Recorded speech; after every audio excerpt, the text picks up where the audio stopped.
wardaa dhaqinaan jaan maalii mana wardaa jiraan jeen boodarra naan jaan bar daabbootii gabbaasanii naan jaan ogosan inni kijibdanii usaa kijibdoota jeeni Ron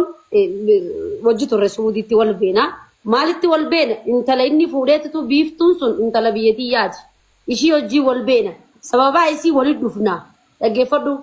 isii sanarraan barree asittis gisee dhufu an adda baanii wajji jiraatanii wal dhiisanii waan hin beekun qaburraa asitti gisee dhufu way firoo keenya jennee walitti dhufne akkas dhufeen manuma kiyya gale manuma kiyya dhufee gale baatii afur mana kiyya gale wajji saayib akka obboleeyyanii wal laalla dhaggeeffadhu jaarsa kiyyas ni beek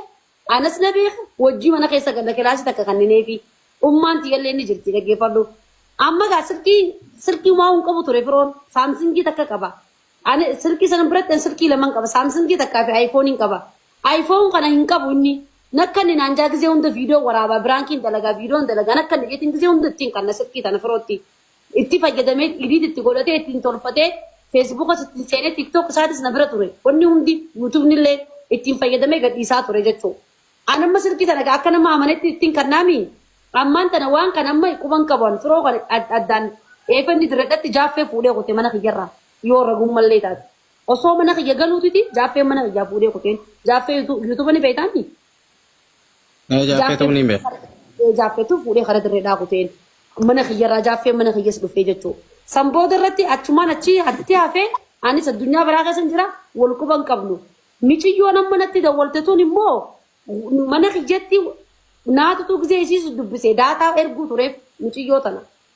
Akka inni isaa wal qunnamaniif hogguu waa'ee firoo na gaafatte waa'ee firoo rabbiin kunoo addunyaa karaa naa dhorku gaarii malee takka hammeenyaa seen beekuuf wardaa teenya akkami firoon kun akkami gisee nama gaarii firoon nama miskiina jawu malee yaaboo si nama hin beeku jaartiyyoo adda baanii ansan hin beeku adda baanii tasanii nan gaafatiin hin joo tureen amma maal naan jaan seeta amma akkaakakattu an quban qabamma walitti dhufne osuma qallannuutuma osuma nanis hin tuqin osoo waan takka hin jiin jaalibsaa. Mana kiyya naa laali naan jee laal mana kiyya laali gartee mana kiyya jee mana kiyya akka waan hundi fakkaatu jee sii fi mucaan kun mana kiyya dalee duun isin gorodhaa naan jee hayboo ati bara nama nanuu si ergachuu ture nama nanuu maallaqa jimaa sii kannee maallaqa kiyya sii bituu ture naafeti nama qorii takka hojii nyaate mana kiyya baatii afur ajeessitee kutte akkamitti akkana naan jettaa dhagaammaanis firoo akkamitti akkana jetta mana dhalaanarra guyyaa keessaa sii farrashtee minxaafaa fi maggaarrajaa dhiirri nama agarsiifata boo dhiirri makiinaa nama agarsiifatu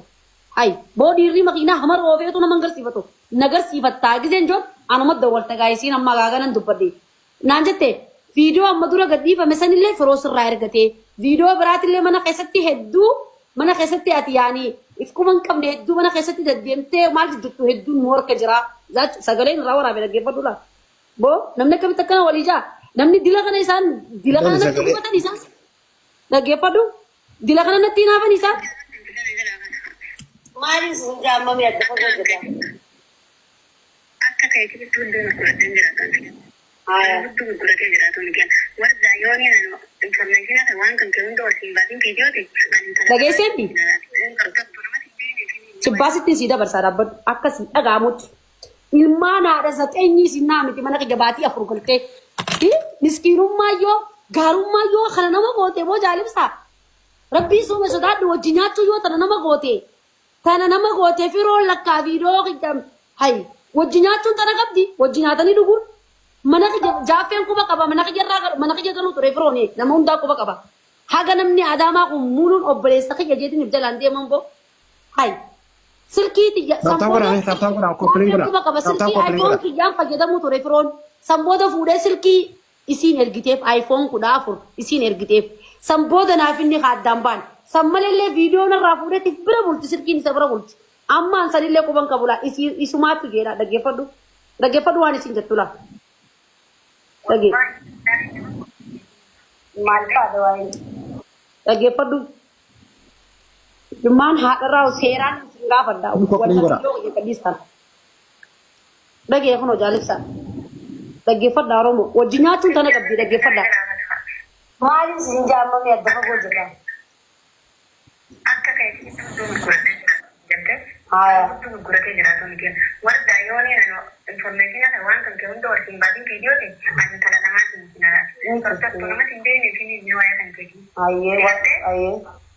والله بالله لما beekneetiniif.